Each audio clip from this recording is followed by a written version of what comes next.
think everyone here would be familiar with. So, you're feeling fat, and then so on Sunday you're going to have that last minute binge because you're like, Monday I'm starting. So Sunday night you eat everything. Then, you start your diet Monday, you're feeling good, you're eating healthy, everything's great, you're feeling good, and then you start feeling deprived.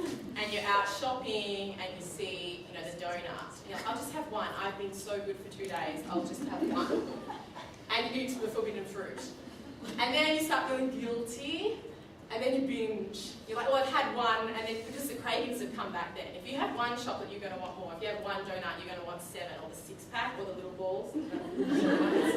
You're going to want more. So then you start binging no matter what. And then you feel depressed, and you're like, oh, I'm so fat again. Oh. So then you start eating for comfort, and then you get really guilty, and then you feel fat again, and then you're back on the circle. And it's just constant. And some people do this forever. But what you want to try and do, well, really where it goes wrong is that feel deprived. So what you want to do, and this is why I don't believe in diets at all, is you want to find a way to live where you don't feel deprived. So if you ever do a diet, you're going to feel deprived. Like, guaranteed you're going to feel deprived. So you've got to try and find a way that you can eat every week of your life and you don't ever get that deprivation. And that means you've got to have days where you can have a good snack. Alright. So that's the vicious cycle we've got to get out of. Alright, so a little bit of the technical stuff. Fat cells. So, I just wanted to let you know, because a lot of people, if they're bigger and they lose weight, they seem to put it on straight away. They put it all back on a lot quicker. And that's true. Basically, when you start putting on weight, you develop fat cells, and then they fill. And then when you get even bigger, they recruit more fat cells. And then just more fat cells. So, the thing is though, they're like a tattoo, they never ever leave. Once you create a fat cell, they're there for life. You can never get rid of them. So that's the annoying thing. So that's why if you're parents and you've got young kids, you really want to make sure that they don't put on a lot of weight when they're younger, especially between the ages of 7 and 11. That's when they create the most fat cells. Because then you're helping them when they're older. Because once let's just say you filled up the fat cells, and then you empty them, you lose weight, they're like, more, because they're there, and they're used to being filled. So think of it like that. So the aim, of course, is to never really recruit those fat cells in the first place, but if you've got them already, it is going to be harder for you to keep the weight off. Alright, so just something to know, not that positive, but at least now you know. Okay, quick little technical stuff on your stomach. Some people say, have been on my diet for 7 days and my stomach shrunk. That does not happen. It can't possibly happen unless you have lap-band surgery. So your stomach is always this. It's always the size of your fist. It depends what having your hands are, but the average fist. So when you eat, it does expand, but it's never going to get smaller than that. So whenever you hear people say my stomach shrunk, so they're lying to you. But what happens, why is it that when you go on a diet and then suddenly you're not craving as much, you think your stomach shrunk? When you eat something and you get full quicker, it's nothing to do with the size of your stomach, it's all in your head. Your cravings have stopped. So that's why you feel fuller quicker. Okay, so it's nothing to do with the size of your stomach, it's all in your head. One little tip here is that it takes 4 to 6 hours for your body to generally digest something. So that's why when you wake up in the morning, you kind of feel a bit flatter and a bit better because your body's had time to digest it. So a quick tip, if you're going out at night, you don't want to really have a big lunch. But if you had a big breakfast, you probably won't be affected. Your body will have kind of flattened down a bit for dinner. So just a little fact there for you. The last fact about your stomach is how important chewing is. Now chewing's good because it slows down your time you take to eat your food, so you eat less generally. So that's a good thing about chewing, but also you want to chew your food as much as possible to get the goodness out of it. So if you don't chew your food very well, you're not going to get all the energy out of it. And you'll also notice it in your poo. So, and that is why also your poo smells, sometimes it smells a bit more than other times.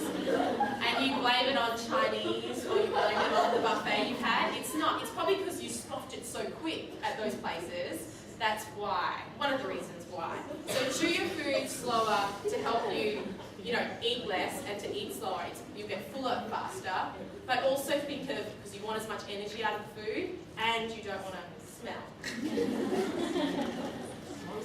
Alright, your body is a temple. This is like a cliche part of the seminar.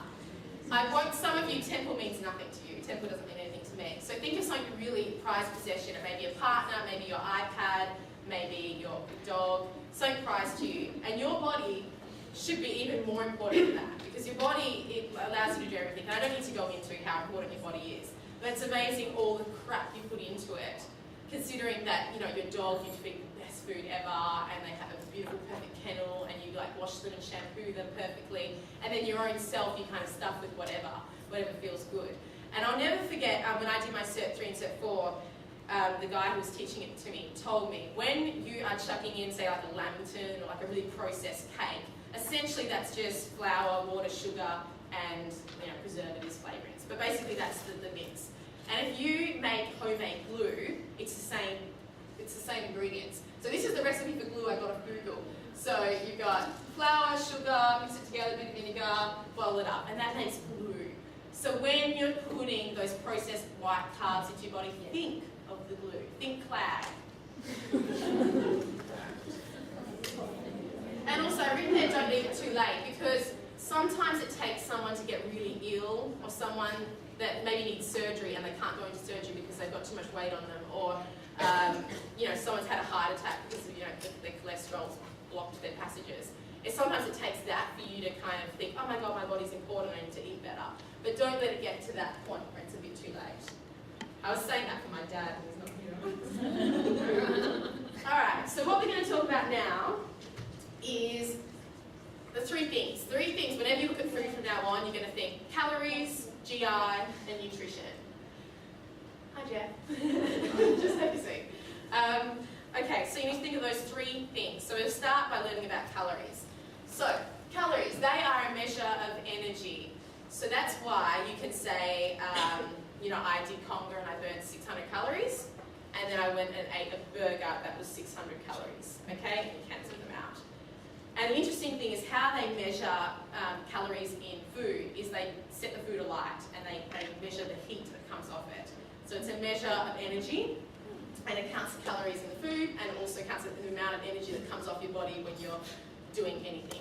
And you burn calories all day from eating, digesting, sitting, standing. You're burning calories all day long. Okay, now on the back of your food labels, this is an example of a food label you get on the back of anything you kind of get these days that's man-made. And in Australia, it's all counted in kilojoules. Oh, Dad's here. Sorry, kilojoules. Alright, so everything in Australia generally says kilojoules. It's an American thing to say calories, but because, you know, American influences us so much, you'll notice that foods now on the back also in brackets say calories. But if it's already got kilojoules on the back, you divide it by 4. Okay, so either do that in your head. If you can't do that in your head, you've got a mobile phone to do it. So divided by 4, you'll know how many calories is in that food. Now, where people go wrong is, let's say they'll pick up cereal's a good idea. They get their cornflakes and they say, cool, in one serving there's only 100 calories in this. That's nothing, that's great, I'm going to have cornflakes. But what you forget is A, what you're adding to it, the milk and the honey or the sugar, that's adding on so many more calories. And serving size. A serving size of cereal on the boxes is generally 3/4 of a cup or 1 cup. Now, I don't know, I have like 2 cups of cereal. Like, there's no way I have a little cup of cereal. When I have cornflakes, I have a lot of cornflakes. So when you're reading the back of the nutrition label, you know, generally, most of the time you're not actually having 1 serving. So you might be having 200 calories, 2 servings. So be aware of that, and then think about what else you're going to be adding on top of the food and whatnot. So the best thing to do, especially if you're at the shops and you want to compare, like should I buy, you know, just right, you know, with berries or Wheaties with honey coated blah blah blah. You've got them 2 in front of you. The best thing to do is stuff the serving size, look at the 100 grams kind of label, it's up there, quantity per 100 grams. So that's the same quantity, and you go, this one has 150 calories in it, and this one has 200 calories, and I'm going to go for that. Now, calories isn't the only thing you look at, but if we're learning about calories right now, so that's the best thing to do. Look at the 100 gram label and see how many calories in it, and that's how you can compare. If the food doesn't have a nutritional label, for example, bananas and other things, go and Google it. Just search. All you need to write is bananas calorie, and you'll find one website, you'll find millions of websites that will show you how many calories. And you don't have to do this for the rest of your life. If you just count the calories for the next couple of weeks, you'll start to understand roughly what things are. So you don't have to be counting calories all the time, But you need to, for a good month, research it, Google, see how many calories are in the food you generally eat, so you get a fair idea.